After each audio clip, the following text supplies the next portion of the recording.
Welcome, everyone. Good evening. Bienvenidos a todos. Kalispera, as we say in Greek. Hope you all are doing well wherever you are. My name is Ethan Marcus. I'm the Director of Communications for the Sephardic Jewish Brotherhood of America, the national umbrella organization for the Ladino-speaking Sephardic communities of the United States. We're so excited to have you all here with us tonight with the wonderful Marcia Haddad Ikonomopoulos, the Museum Director of Kehila Kedosh Synagogue and Museum. This is through our joint program, a special joint program between our two partner institutions, through our Sephardic Digital Academy, an online database of wonderful other programs and classes on a host of other topics, ranging from Ladino language and culture, Sephardic cooking, Greek Jewish history, Sephardic Torah, Halakha, and so much more. If you're interested in learning about our other programs or potentially sponsoring a program in honor of or in memory of someone in the future, please feel free to reach out to us. You can check out our website at sephardicbrotherhood.com or shoot us an email at info@sephardicbrotherhood.com. We're here tonight, like I said, with wonderful Marcia.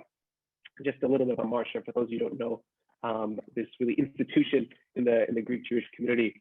Marcia has served as the Museum Director of Kehila Kedosh since 2004 and sits on the Board of Trustees of the Synagogue and Museum. She also serves on the Board of Directors of the Lower East Side Preservation Initiative and is president of the Association of Friends of Greek Jewry.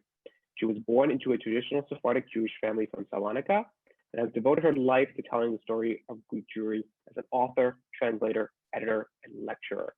She holds 2 BAs, one from Brooklyn College in psychology and the second from Queens College in Byzantine and Modern Greek Studies, plus 2 MAs, the first in psychiatric casework from the New School and second in Italian from Queens College. Without further ado, for part 1 in our wonderful new exhibits of Greek Jewry, Marcia, whenever you're ready.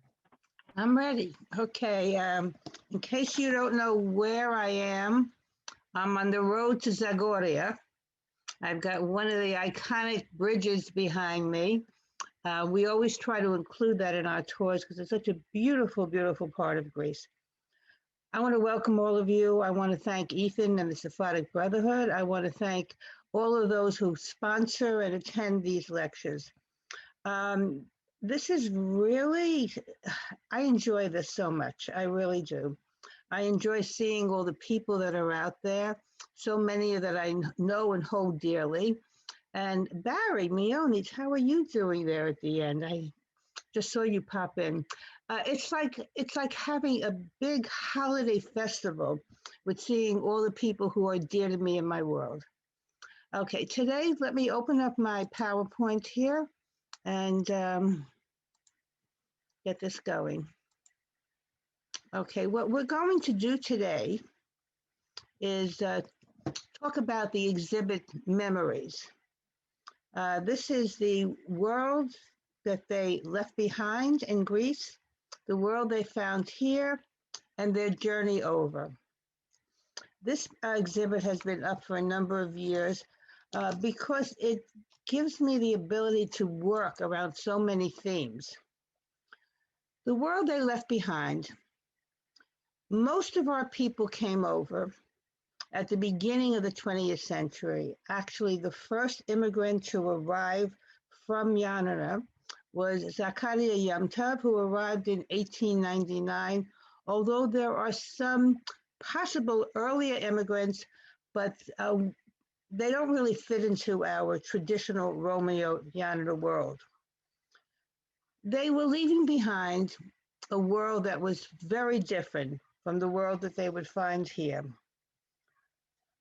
The reason that I'm doing these series of Zoom presentations, because of course the museum has been closed for a while now, but this gives you the ability to see what we have and actually go into greater depth than you would if you came in for a typical visit. By analyzing the world they left behind and comparing it to the world they found here, we can step into the shoes of the early immigrants and see what they experienced. I want you to envision being a Jew from Yanina at the beginning of the 20th century,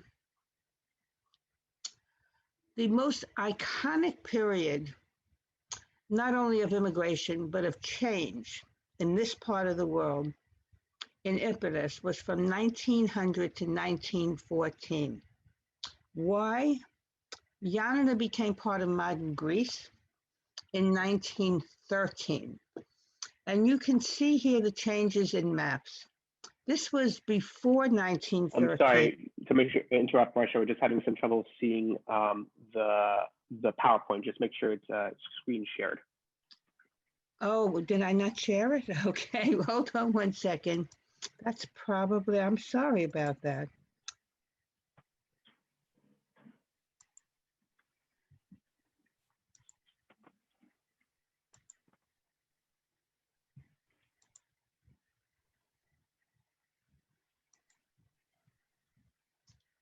Thank you for telling me that. I would have gone on and, okay. There you go.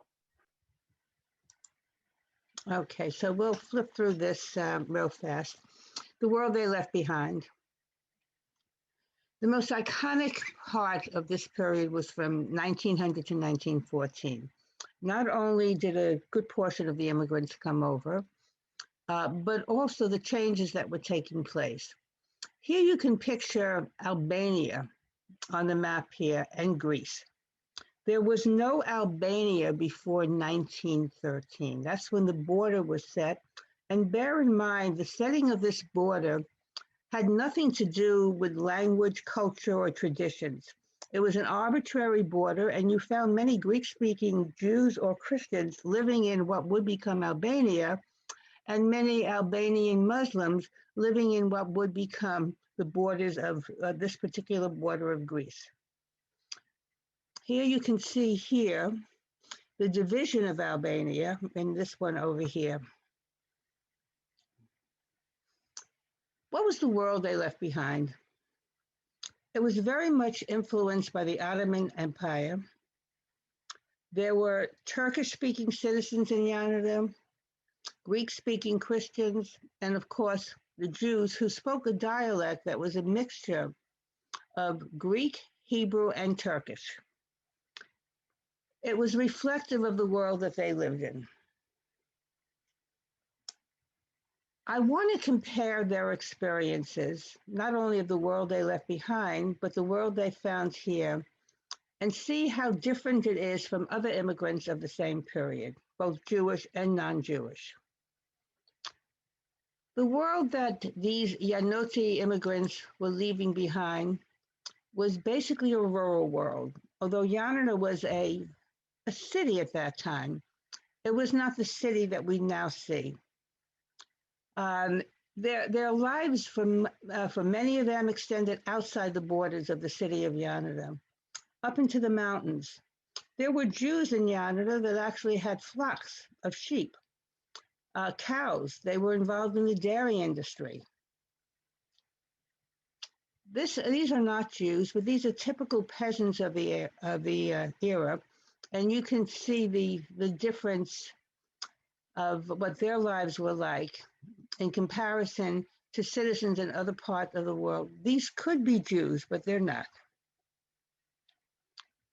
My iconic picture of Ioannina, which doesn't change, the mist coming up in the city, it's on a lake. Because of the changes in borders, it not only changed the experience of their lives within the city of Ioannina, but also it affected the route that they would use to come over to the United States. This is a market, quite different from the markets they would find on the Lower East Side. What I want you to bear in mind also is we are now commemorating the 200th anniversary of Greek independence, 1821. Ioannina was not independent from the Ottoman Turkish Empire in 1821. They would be part, and I'm using, these are political terms now, they would be under the yoke of Ottoman oppression from 1430 until 1913. The relationship, this happens to be Dr. Kofinas here, with a Turkish friend of his. The relationship that the Jews had with their Turkish neighbors was really quite good and relatively, excuse me,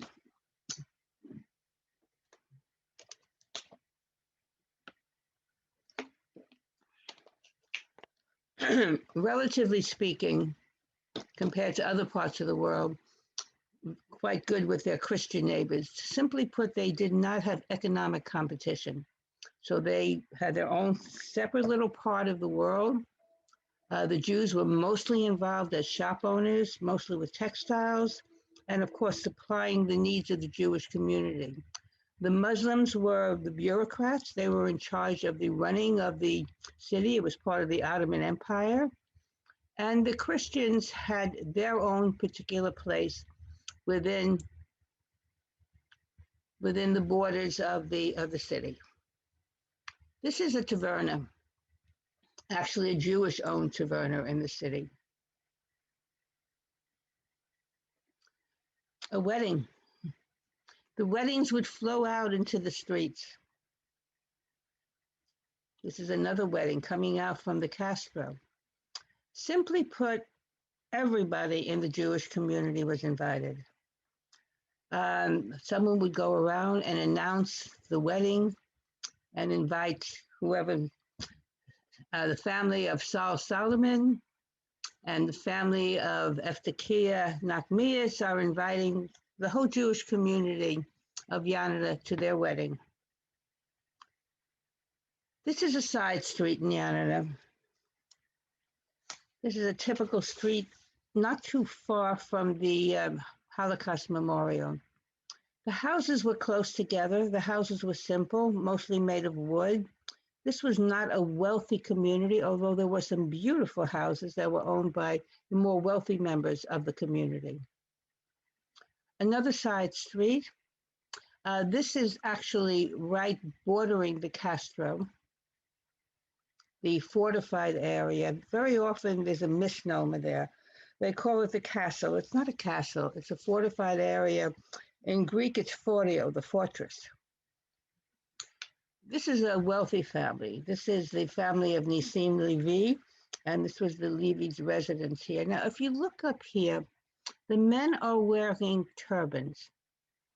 It was part of the Ottoman Turkish Empire, and Jewish men would wear turbans. Underneath the turbans would be their kippot. The rabbis were traditional. The occupations ranged from shop owners, merchants, mostly involved in textiles, and to a man who made his living actually bringing water in from the wells outside the city.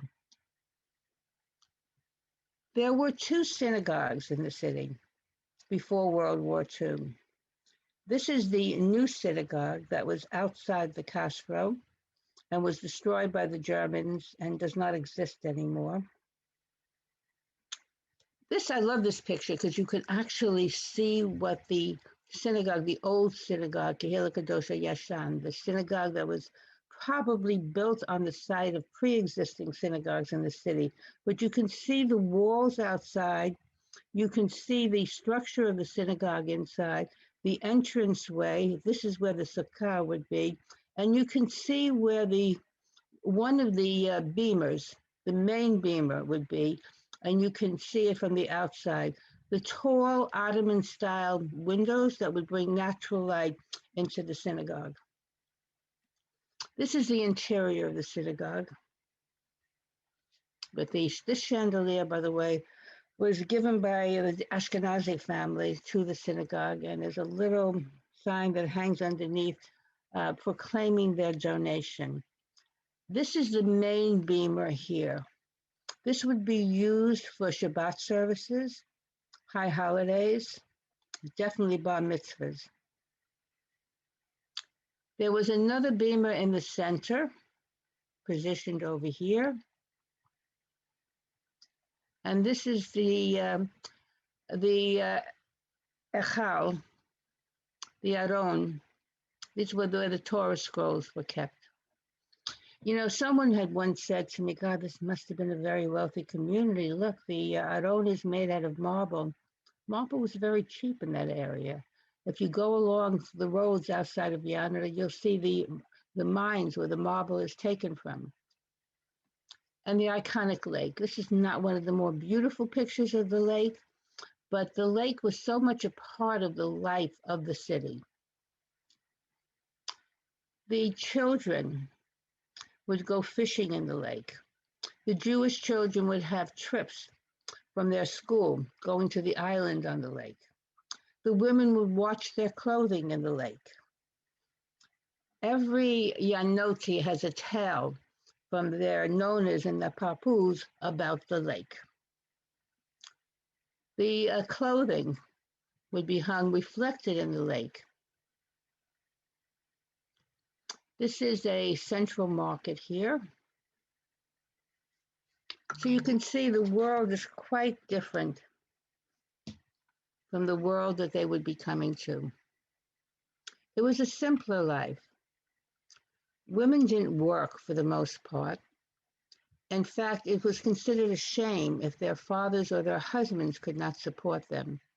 A woman did not go out and go to the market. You do not see any women here in the market. The men did the shopping because a woman was not to come in contact with a man that she was not married to or related to. Purim, we just had Purim. This is a traditional Purim, actually in the synagogue outside the Castro. And this was the most popular holiday in Yanina. The most popular name for a woman in Yanina was Esther in all its forms: Esther, Esterina, Esterula, Stella, Astro, Teru, which was a dialect or form of Esther. And Mordecai was a very popular name, not only as a first name, but as with many Yanoti Hebrew first names, it became a surname also. The iconic lake.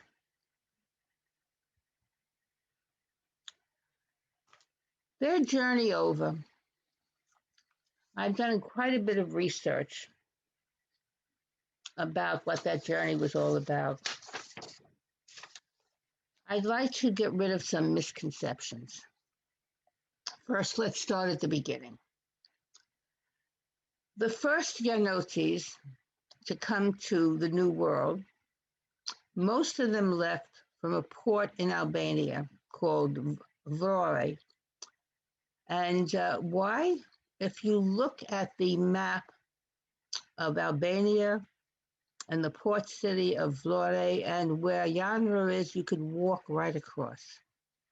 They didn't leave from Patras because the Corinthian Canal had not been dredged deep enough for the steamships to come in. So they took transport from Yanina, probably horse and carts, to the port city, and then they would go over to Italy. And from there, they would wind up at a city in Italy, usually either Palermo or Naples, and come to the New World. Or when a ship company offered half fares, a number of the Yanoti Jews, including Leon Colchimero, went to Cherbourg in France. That particular company that year, and it was in 1905, I believe it was, offered half price. And a good number of the Jews from Yanina could not turn down this bargain. Actually, Leon Colchimero came over initially with his wife, Julia, and then she had left behind 2 young sons. She went back to bring the sons over along with her mother-in-law.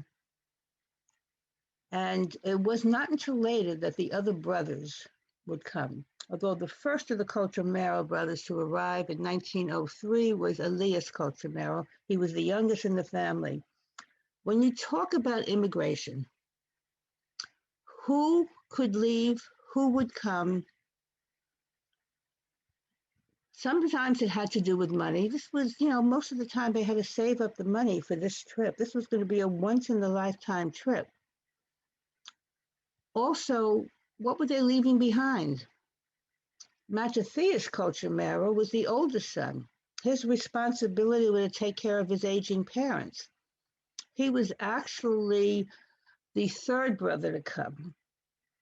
Asher would die. He would never come to the United States. He would die in Albania, and his widow would come with 8 children later on. So much of the possibility of leaving had to do not only with a desire to find a better life for yourself and your children, finances, and responsibilities at home. With the Colchomero family, and I point this out not only because Elliot is here and a number of the other Colchomeros, but I've done such extensive research, and it's so representative of what life was like in the city of Yanada, what their journey was like, and what they found here. So much of the impetus for early emigration, leaving from Yanada, had to do with archaic laws of inheritance, where everybody in the family inherited equally. How do you start out in life as one of 11 children, as Leon Colchomero was? How do you support your new family? You want to find a place where you can make a life for yourself and your children. The dowries. Older brothers had to provide dowries for their children, for their sisters. In a family of 11, where there were 4 sons and 7 daughters, this became a burden. And if we look down the pecking order of the Colchomero family, we can see what happens if you were unfortunate enough to be at the bottom of the pecking order as a daughter. One of the most esteemed representatives of our community, Ray Dalvin, her mother was a Colchomero. Her mother, Esther, married Israel Dalvin, who was almost 20 years her senior and not the best prospect, but he wasn't asking for a dowry. It probably was not the happiest of marriages. There were also 2 women from the community who married men from Castoria, 2 brothers who had come into Yanana. Isaac married Hanula Colchomero, and they came over. Actually, Elias Colchomero came over with his brother-in-law Isaac Cohn and his sister Hanula in 1903. Isaac Cohn didn't ask for a dowry, so that's probably the reason that Jesula, Hanula's father, allowed her to marry this outsider. According to family law, he had to prove himself. But he probably had a sigh of relief that that was one less daughter that he had to provide a dowry for.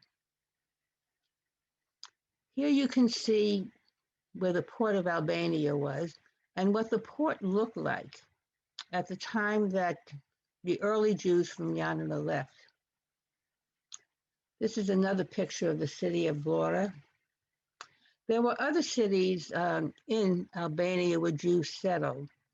In fact, many of those that settled in Albania during World War II, who were still living there, those Jews survived because the Albanian Muslims saved the entire Jewish population of Albania. It was not until later on, after 1906-7, that we find the Jews leaving from Patara. Now, here you can see where Vlora is in Albania. Yanina, certainly a short trip, and to Patara. The greater majority of Jews from Yanina left from the port of Patara. There were a few that left from Piraeus, but mostly they were Jews that came from the eastern part of Greece and not the western part of Greece. I often try to envision what it was like for these insular Jews who had most of them had never been out of the confines of the small city of Yanina. Most of them had never met anybody who spoke a language other than Greek or Turkish or their mix of Hebrew, Turkish, and Greek. The ship company that left would leave from Trieste, which was then part of the Austro-Hungarian Empire. And so the crew on the ship spoke Hungarian, Austrian, or Italian. So try to envision these poor crew members as they made their way down the coast to the port of Patara, where that would be the next place where the ship would land, and there would be Jews and Christians getting on board who spoke Greek. I can envision the captain calling out, okay, who here speaks Greek? And probably no one did, but some poor soul was put forward to deal with those that were coming on board. He was the one that would fill out the ship manifest. They did not understand each other. Their languages were different. And that's why you get a lot of mistakes on the ship manifest. Most women are described as illiterate, which early on was probably the case. But certainly no Jewish man was illiterate. He may not have spoken the languages they were speaking, but he certainly was literate enough in his Hebrew to have his bar mitzvah. He was literate enough in Greek to be able to speak. And he probably knew maybe some French from the Alliance. He spoke other languages, but he didn't speak the languages of the ship. Names would be changed. It was not unusual for four brothers to come over, and the spelling of their names were completely different. A prime example of this is among the Colchomeros. The name was actually Kalkamera, which is the prayer that is said when you're separating the leavened products from the unleavened before the onset of Pesach. It became Colchomero in the United States. But the first brother that came over, Elias, came over with the actual family name of Mattathias. We're running into problems now with those descendants of his who would like to claim Greek citizenship because nowhere in the archives of Yanada does he appear as a Colchomero. Only here later on in the United States did his name become Colchomero. There are also the instances of, what's your name? A man pounds his chest and he says, Patera. Patera means father. And that's what was written down. Father. And that's how the family was known afterwards. There's also a misconception that names were changed at Ellis Island. No. At Ellis Island, they took the names straight off the ship manifest, and that's how they were registered. We're going to get to Ellis Island soon, and it was called the Island of Tears for a number of reasons. It was not a pleasant experience. This is Patra. This is what it looked like in 1907 when immigrants were going to the steamship. There would be little boats that they would get on that would take them to the steamship, that would take them to the United States. Now, not everybody came into the port of New York. There were those that came into Boston. That was also a major port along the East Coast, or Baltimore. There were other immigrants that came in through in Louisiana from New Orleans and made their way up the Mississippi River to Chicago. But the Yanoti Jews, for the most part, most of them came into the port of New York with few exceptions. I love this picture. These are Greeks, not necessarily Jews. But the father is protecting the women in the family. God forbid any strange man should come over to speak to them. Very, very sheltered. They would come up out of the holes. Imagine being on these ships, crowded into the holes, in the stifling heat with no ventilation, in the winter with the cold, not even being able to go up on the decks afterwards, for 3 weeks. That was the typical journey, was 3 weeks at that time. Getting up onto the deck would give them a breath of fresh air, but it was still cold. I mean, those of you who have been out on the Atlantic Ocean on a ship, even in the summer, it can get quite chilly out there with the breezes. This is as the boat is coming into Ellis Island to land. Look at the crowds here. You know, it reminds me of the words on the Statue of Liberty, give me your huddled masses yearning to breathe free. This is, of course, a lithograph, but here they're looking at the Statue of Liberty in the harbor of New York and the anticipation on their faces.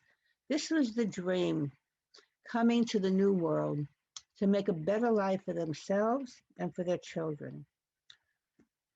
I often discuss why these immigrants, Jews from Yanina, left.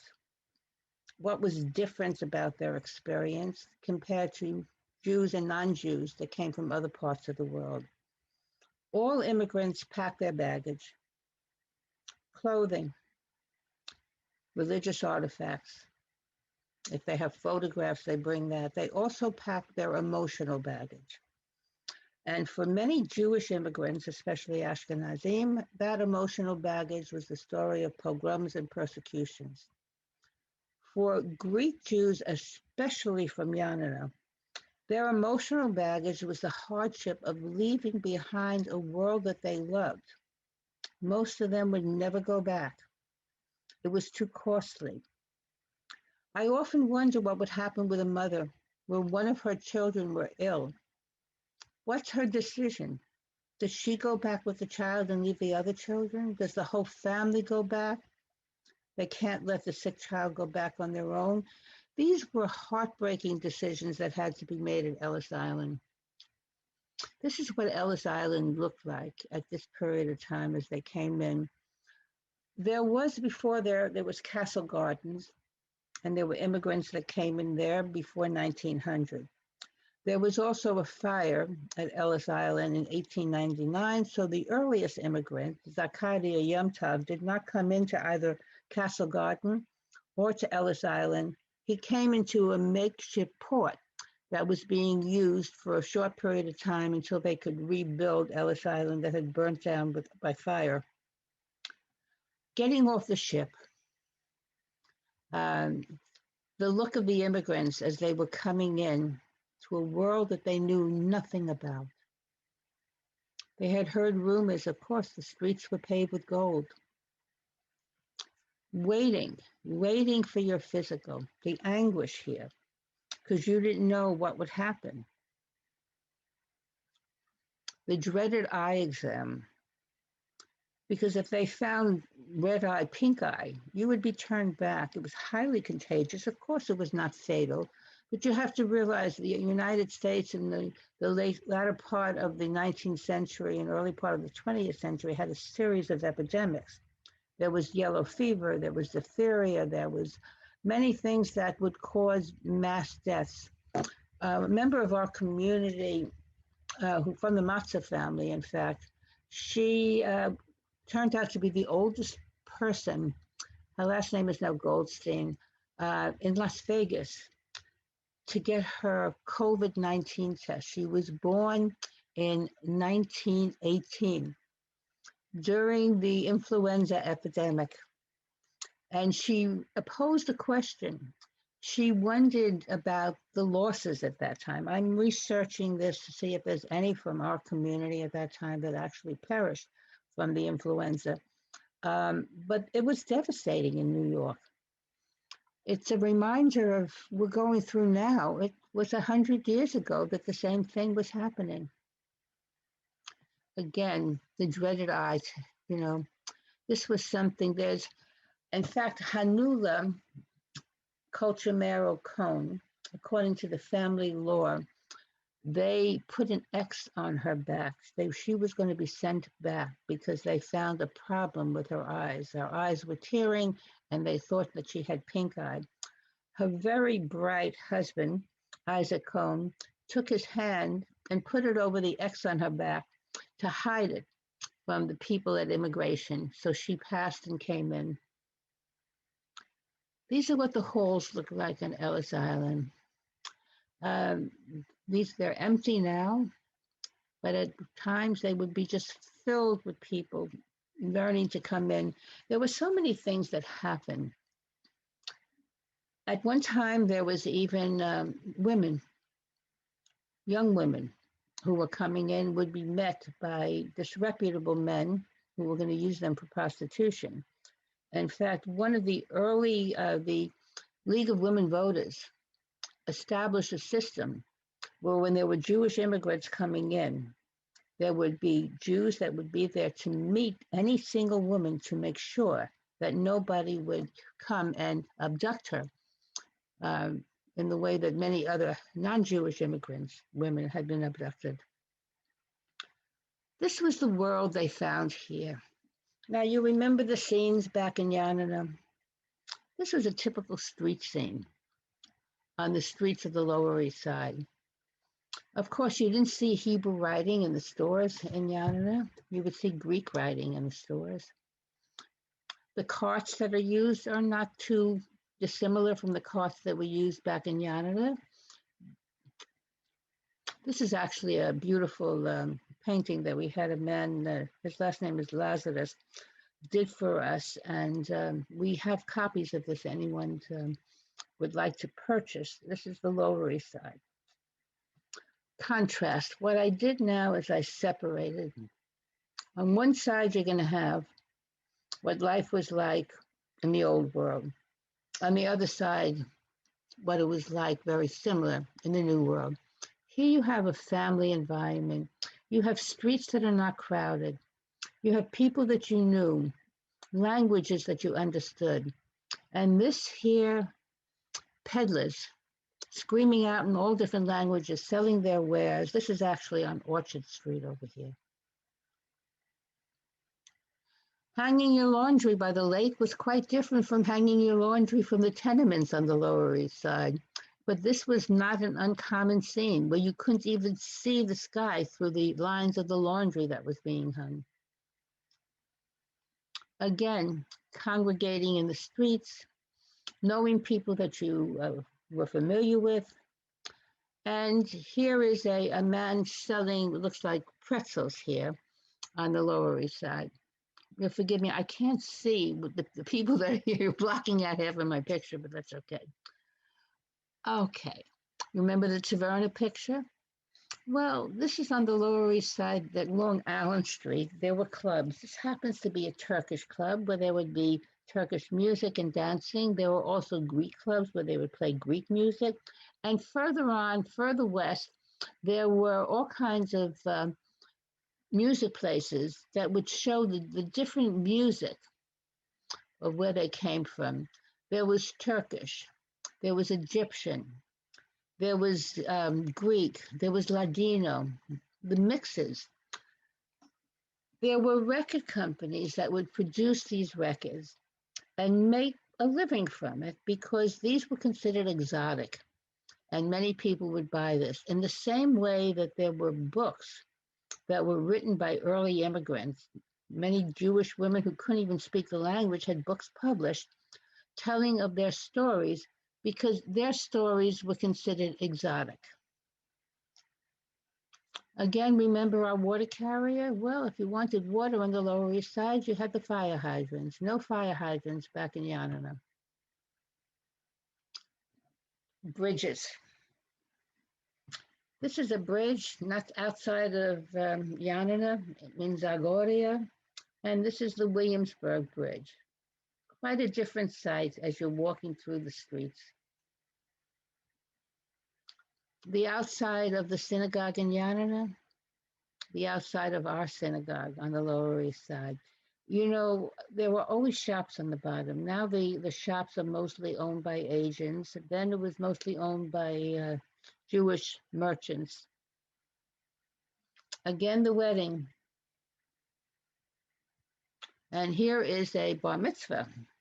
This happens to be Master Irwin Josephs, who was the son of Joe Josephs. And this is a very famous picture. There aren't many bar mitzvah pictures with the Greek flag in the background. Here's Irwin, who has since passed away. This was in 1937. His father, Joe Joseph, Athenogoras, the Archbishop of the Greek Orthodox Church, Rabbi Jasula Levi, sitting over here. And this is another rabbi. This is Rabbi Matulek Matzel, that's also sitting up on the dais. Contrasts again.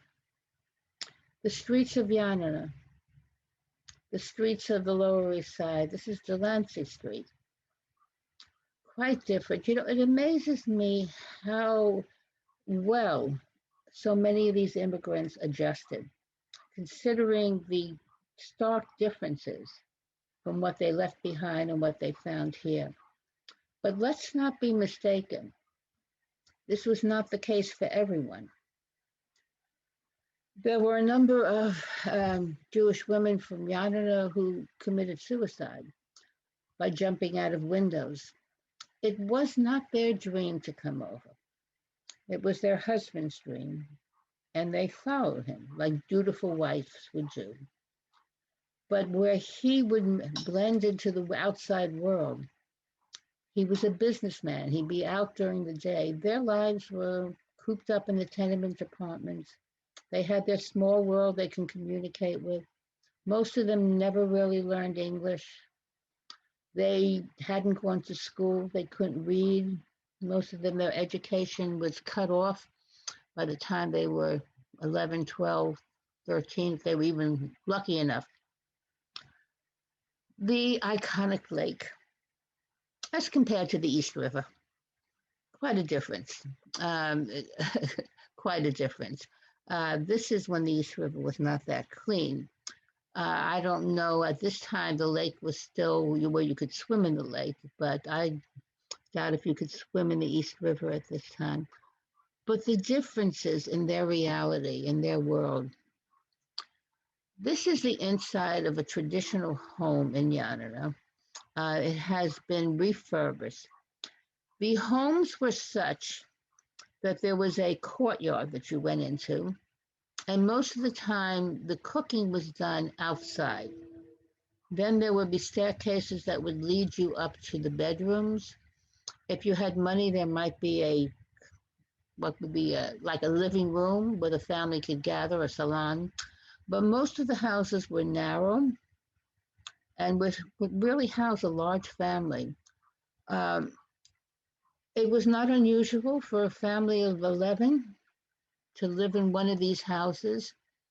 And when they came to the United States, it was not unusual for that same family of 11 to live in one of the two-room tenement apartments.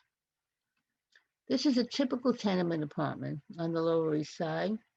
And very often the women in the family would engage in some form of sewing, millinery to supplement the income. This would also happen among Yanoti Jews. Most of the women were quite good in sewing, but they wouldn't work outside the house. The men would very often set up their business within the apartment. Later on, maybe get together with a couple of brothers and start a factory in Lower Broadway. Again, always dealing with textiles. This is another here, small house in Yanina. And an apartment, this is actually from the Tenement Museum, one of the apartments there.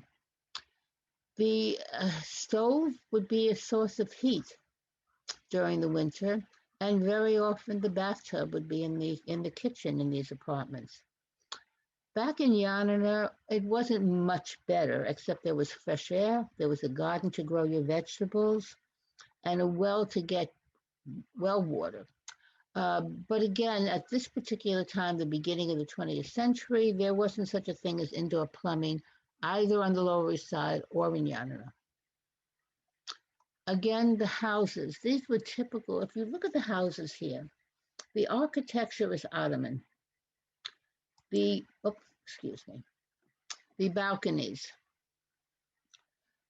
This was the Turkish families. The women would stay up on the balconies. They wouldn't come down. They would be secluded from the eyes of the world below. Jews very rarely were the builders of their own residences or their own synagogues. Usually the style was in the style of the indigenous population of the area, using the material that was available there. In Yanina, most of the houses were in wood, as they were up in Thessaloniki. These are traditional houses that date back from the early 1800s that are still in existence outside the Castro Wall. Some of them even go as far back into the late 1700s. On the other hand, you have the Lower East Side here. This is actually our block. And fire escapes. The multiplicity of apartments going upward. You didn't have that in Yanina. One family lived in a house. If there were 2 floors, the upstairs were for sleeping, the downstairs was for living. I want to remind you at this point of other presentations that will be coming up. On the 15th, I'm going to be doing families, the basis of our institutions. And this is the Coltomero family that I've been talking so much about. This is Jasula and Julia Coltomero. This is Leon and Julia Coltomero. And these are their children. This is Max Bacola, who was not one of their children. He was actually a cousin that came over. The old lady, I have a feeling, was Rachel Coltomero, the mother of Leon. Then the last part of our three-part series is Our Gang, and this is going to be talking about Greek, Jewish, Greek Jews in the United States Armed Forces during World War II. I'd like to also remind you that on the 14th of March, Sunday, that's this coming Sunday at 2 p.m. on Zoom, I will be with Professor Nicholas Alexio, and we'll be discussing Roman-Yod memories. We're going to be talking about emigration and immigration. Nicholas has done extensive interviews with Jews from Yanina who came over, along as part of his Hellenic American collection of interviews having to do with immigration. And I'm going to put some flesh onto the stories. I'm going to open up the to questions now. Ethan, if that's okay with you, dear, let me get rid of my thing here. Oh, wait, 1 second. If you want to reach me, my telephone number, the museum, this comes directly to me, and of course, our website. Marcia, thank you so much for such a wonderful presentation as always. And thank you all so much for participating. We'll take a few questions now. We have some time. If you have a question and you'd like to ask to Marcia, please enter it into the chat box. If you haven't already, we're just going to spotlight Marcia here. There. Okay. Spotlight this beautiful bridge behind me. We already actually have a few questions here, which is wonderful. So again, if you have any questions, please feel free to enter them into the chat. One question here is interesting. Did everyone attend in Yanina or just in generally in Greece the Alliance School? And for those who don't know, the Alliance School was the French Jewish school from the Alliance Israélite Universelle, which was an international organization in the Ottoman Empire. Did all the Jewish students attend the Alliance School, or was it limited to a specific group like rich or poor? A very good question. Okay, the Alliance did not come to Yanina until 1905.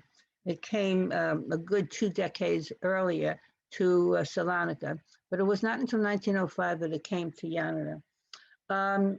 Yes, not everybody went. By the way, the classes were not the same for boys and girls. The boys would have secular studies that would supplement their religious learning that they would be having at the religious schools in the city.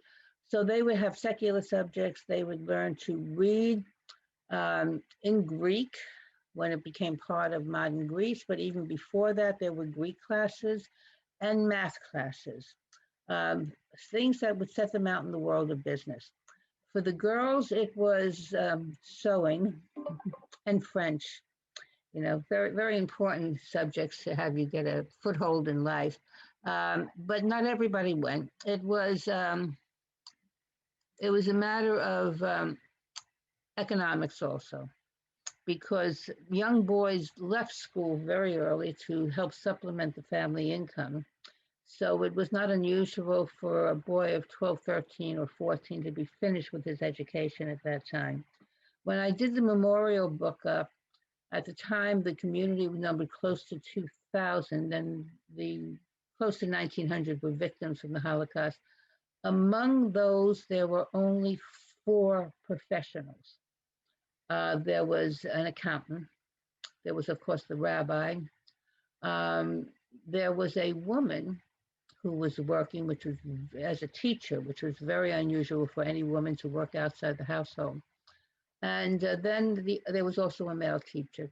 But out of that whole community, only 4 quote unquote professionals. So this was not an educated community. And what always amazes me is what happened when they came here. how it changed. Let's go back to the Colchomeros.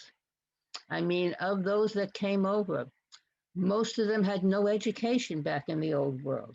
And yet they came here and they produced sons, daughters, and certainly grandchildren that were architects, professors, doctors, lawyers, dentists, and not only the men, but also the women. So the potential was there. And the reasons for coming to make a better life for their children certainly held true. It's a perfect transition, actually. Another great question that kind of connects this. What prompted people to make this huge journey across the ocean to the US? It really seems like a huge undertaking for them at the turn of the century. There was no opportunity back in Yanana. Let's go back to the Colchomero family again. I'm sorry, Elliot, I can't help it. But I mean, this is a perfect example. How are you going to start out in life as one, with the four brothers who have to provide dowries for their sisters and then raise enough money to start a family of their own? There was no opportunity for women. There was, in fact, with the first generation, there was a lot of conflict with young women who wanted to attend colleges here because it wasn't part of the traditions of the community. In fact, if a girl was too educated, she would not be easy to marry off. It was a really opportunity, educational opportunity, economic opportunity. And it was a world that was being torn by wars, changes in borders, and uncertainty.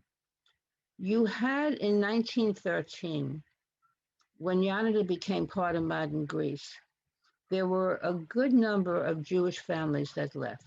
They left before, for the reasons that I stated before, but you have to realize there were the Balkan Wars, and then there was World War I. There was also the exchange of population that took place in 1922-23.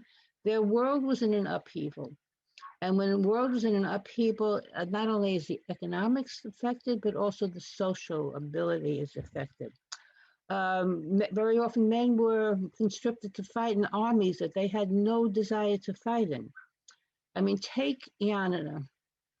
During the Balkan Wars, you could have men fighting in the Greek army against relatives that were still part of the Ottoman Turkish Empire.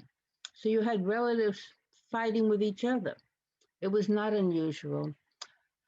All in all, it was probably a shock to the system to come to the streets of New York and the tenements and the smells of the garbage, but they made the right decision.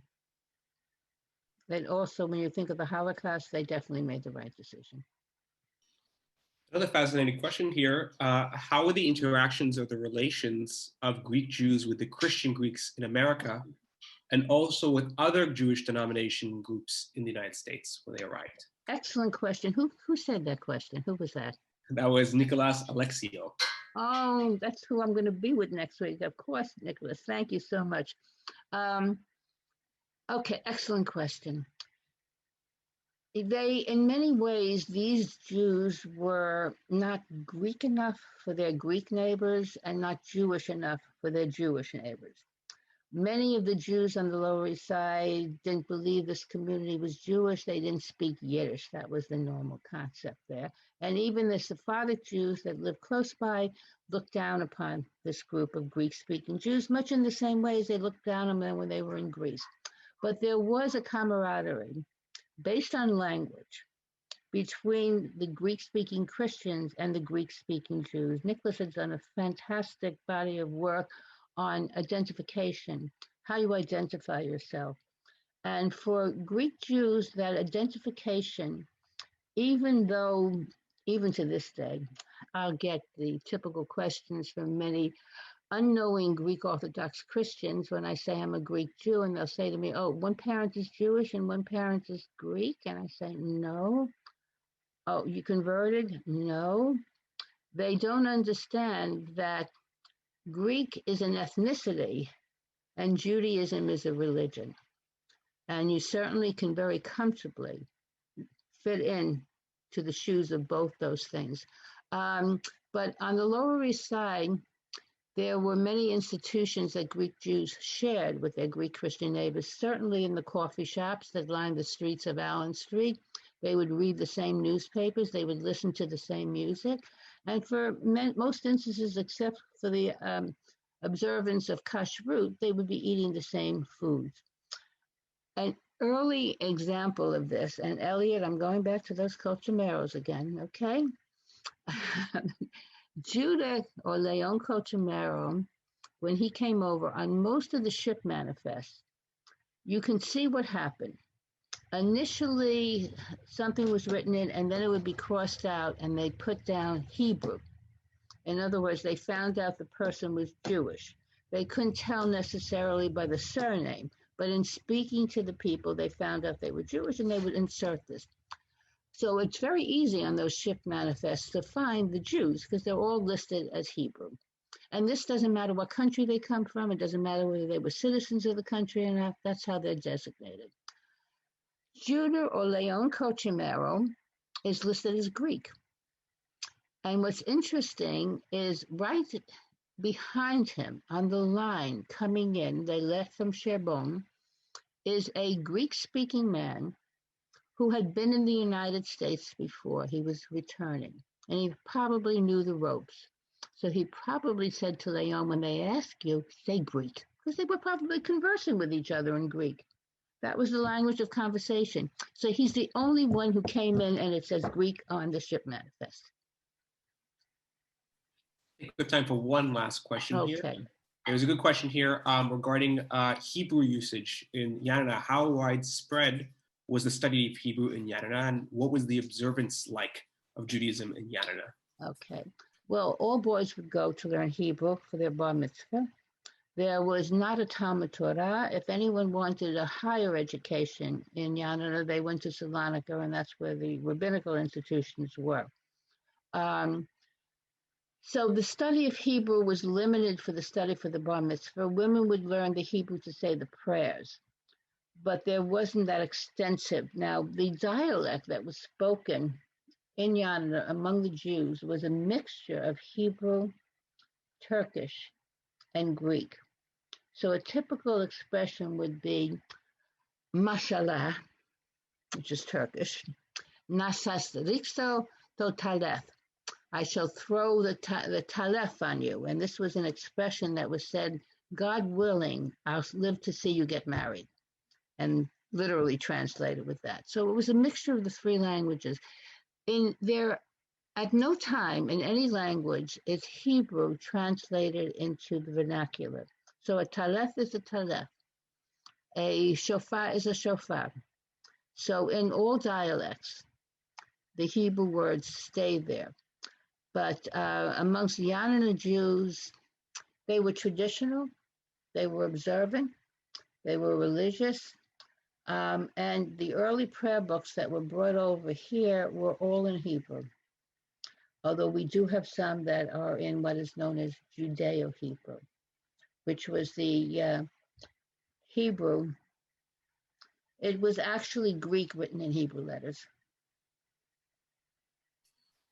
Okay, with that, I think that's all the time we have this evening. But I just want to thank Marcia so much for a wonderful first part in the three-part series on the exhibits of Greek Jewry.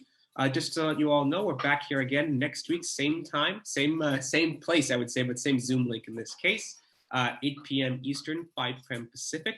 As a reminder, this is a joint initiative, this three-part series, through the Sephardic Jewish Brotherhood and Kehillah Kedoshei Yanana, both of which are nonprofit institutions, and that we do rely on your support.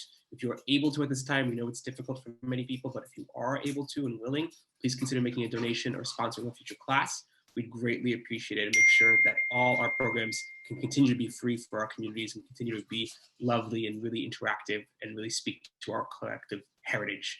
With that, I want to wish everyone Kalinichta, a good evening.